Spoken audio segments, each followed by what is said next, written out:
ঈদের জন্য কেনাকাটা সেটা দেশে কিংবা প্রবাসে সবখানেই বাঙালি মুসলমানদের কাছে অতীব উৎসাহের একটি বিষয়। ইংল্যান্ড, ইতালি, ফ্রান্স ও ইউরোপের বেশ কয়েকটি দেশে বাঙালি কাপড়ের শপ থাকলেও ঈদের শপিংয়ের জন্য স্পেনের বার্সেলোনায় তা নেই বললেই চলে। তবুও পরিবার পরিজনকে নিয়ে বসবাস করা বাঙালিরা বের হন শপিং করতে, প্রিয়জনের মুখে ফোটাতে চান হাসি। এই ঈদের জন্য আমি আমার জন্য কাপড় কিনেছি, আমার পরিবারের জন্য, আমার সন্তানের জন্য কাপড় কিনেছি।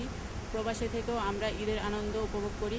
দাম বাট ঈদ বলে একটা কথা কিন্তু তৈব বাট কিনছি একটা খুব বেশি দাম, বাট নর্মালি আমরা কাপড় তো ঈদের সময়।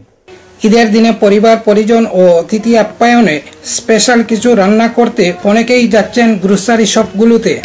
ঈদের সময় সবকিছু মনে হচ্ছে যে আমি বাংলাদেশের থেকেই কেনাকাটা করছি।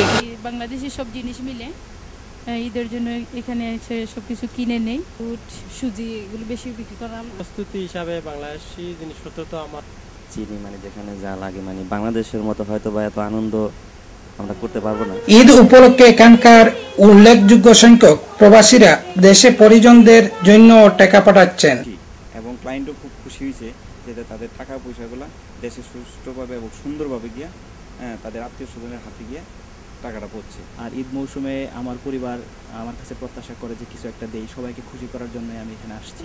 ঈদ এমনি এক উৎসব যা আনন্দে উদ্বলিত করে সকলকেই। সাপ্তাহিক ছুটিতে শনি অথবা রবিবারে এবারের ঈদ হওয়ায় স্পেনের বাঙালিরা ভালোভাবেই উপভোগ করতে পারবে Eid ul Fitr. Lokman Hossain, Bangla TV, Barcelona, Spain.